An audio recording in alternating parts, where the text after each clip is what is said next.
Subscribe to my channel for interesting stories. Story 1. Is something wrong with my boyfriend? My boyfriend and I have been in a relationship for 3 years. He is an incredible person. He is quite patient with me and empathetic. The thing is that when we have sex, he never takes off his shirt. And by never I mean never. It's not something that particularly bothers me. The sex is great between us and we are very compatible. I've obviously asked him about it, but he always says I don't like feeling my arms exposed and doesn't go into further detail. I've seen him naked before because, well, as a couple we take baths together, and there are no marks or scars on his arms, no traces of self-mutilation or anything like that. I have even asked him if he was abused by anyone in the past, and he told me no. Now, I don't know if he really is a good liar or just nothing is happening and I'm exaggerating. Of course, he always wears long-sleeved shirts, even in summer. He will always have his arms covered. I don't know if it's because of some insecurity or just he likes it. But it seems strange to me that even in sex he follows that rule. It's not like I know many men, to be sure. He is my second sexual partner and I am his fourth partner. So that's why I'm asking here, because I don't want to pressure him with a topic that he'll tell me the same answer as ever it's normal. Or is he hiding some past trauma from me?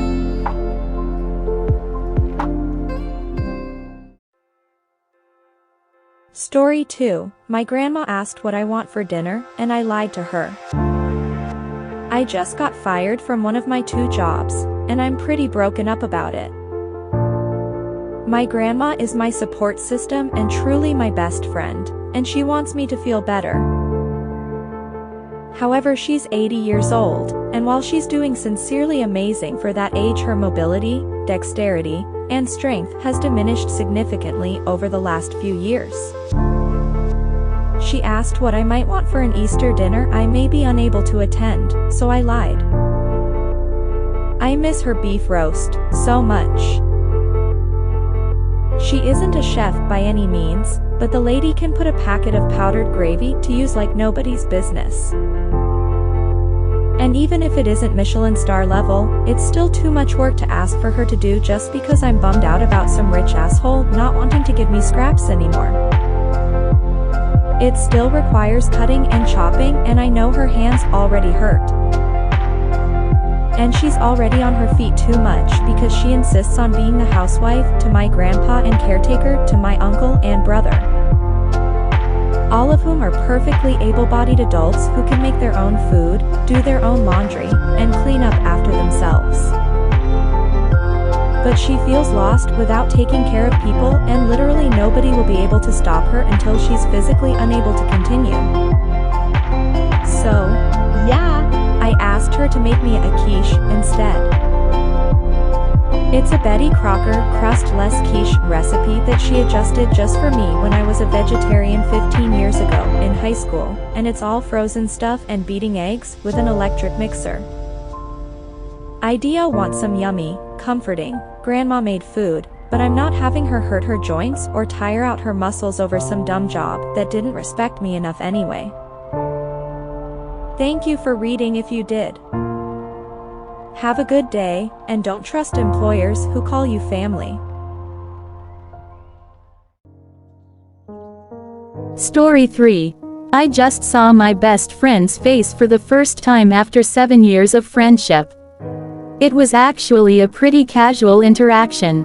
We've never had a need to physically see each other before. He texted me about a game he was going to go see and asked if I wanted to see the silly hat he purchased. Fully expecting a picture of it in his hand as I've always gotten, I said, duh. I got a picture of his face. The first one ever.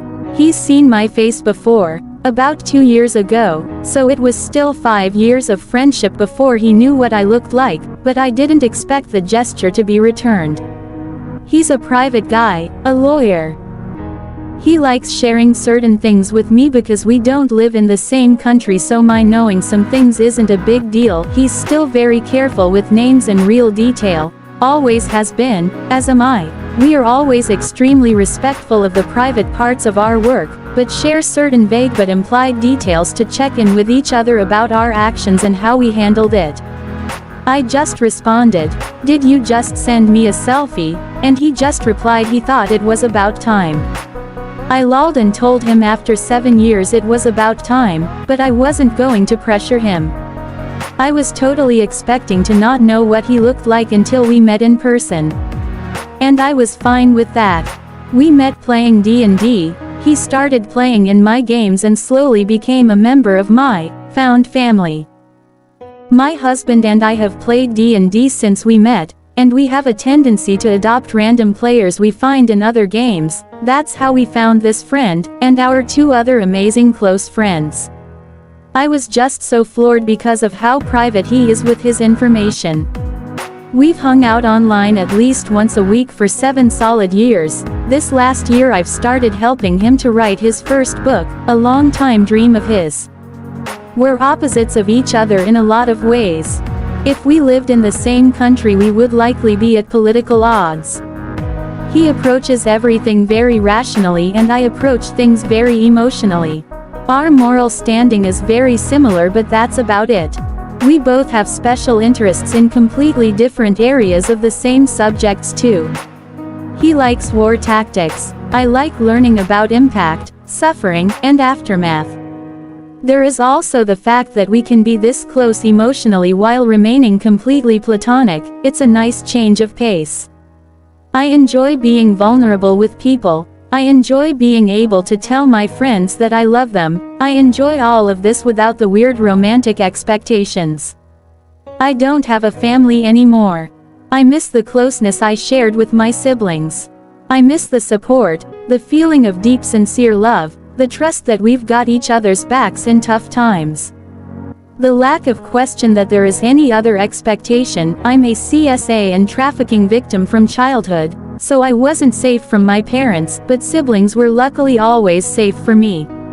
So I tend to want to fill those roles in my heart, but it takes someone strong enough to hack it, lol. I never needed to see the faces of the people that fill those roles, but at some point I usually do. It's just a natural thing that ends up happening whether I want it to or not. But 7 years, that even beats my record. And I'm honored. I love my friend. I love all of my friends. I love my found family. I'm really touched by this act today because he did it out of love. Story 4. The first time my boyfriend met my dad. When my boyfriend first met my dad did the whole dad speech. He said, "Whatever you do to her, I'll do to you." My boyfriend looked at me, gave me a big hug, then looked at my dad and put his arms up for a hug. My dad burst out laughing and hugged him. I always joke with my boyfriend that my dad fell in love that day. My dad really likes my boyfriend, they love the same music. My boyfriend's a really amazing person too, he makes me so happy. Everything about him is amazing. The hugs are amazing, the kisses are amazing, and even relaxing and doing nothing with him is amazing. Every time we're apart and my phone goes off, I get excited because it could be him. I get butterflies in my stomach every time he smiles at me. I love waking up in his arms in the mornings. My mom says we're a beautiful couple. My boyfriend's a warm person, so he's like my personal heater when we're cuddling. I love him so much. Story 5. Should I tell my husband that I like his stretch marks even though it is a sensitive subject for him? My husband is someone who suffers from hypothyroidism. In short, his metabolism is too slow compared to other people and therefore he tends to gain weight quite quickly. When I met him he had a normal weight. He was thin but without muscles or anything like that. It wasn't a problem for me. When we got married he started to gain weight for no apparent reason. He went to the doctor and it turns out that he has hypothyroidism, which although it is rare at his age, it is not impossible. Once he knew what all that meant he became quite depressed. He weighed 102 kilograms, something that for his height of 1.75 meters was bordering on obesity. There came a time when he got tired of that and started exercising, and not only that, He began to have strict calorie control of what he ate, did focused exercise, hydrated himself and never neglected his medication. That had its fruits and he managed to lose up to 70 kilos in several months. It was a quite long and exhausting process for him, but I am very proud that he achieved it, but it left its consequences. He was left with several stretch marks on his stomach, legs and the lower part of his back, stretch marks that somehow make him feel self-conscious. He tells me that he is thinking about removing his stretch marks with a laser operation, which is non-invasive and relatively cheap, and although I agree that he can do whatever he wants with his body, I must also admit that I personally like the marks that were left on his skin. I don't know if it's some kind of fetish or I just feel proud of him and his change, but I know that if I bring up the subject it's something that will make him a little uncomfortable. Would I be wrong or an asshole if I told him to leave his marks as they are and that he shouldn't feel bad about them?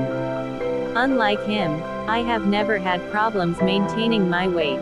I have always been thin no matter how much I eat. My doctor told me that it is because of my metabolism, so I am not worried, but for that same reason I do not know how having stretch marks could affect to someone, and before telling him what I feel I would like to be sure that it won't make him feel bad or at least it won't bother him. Thank you for watching.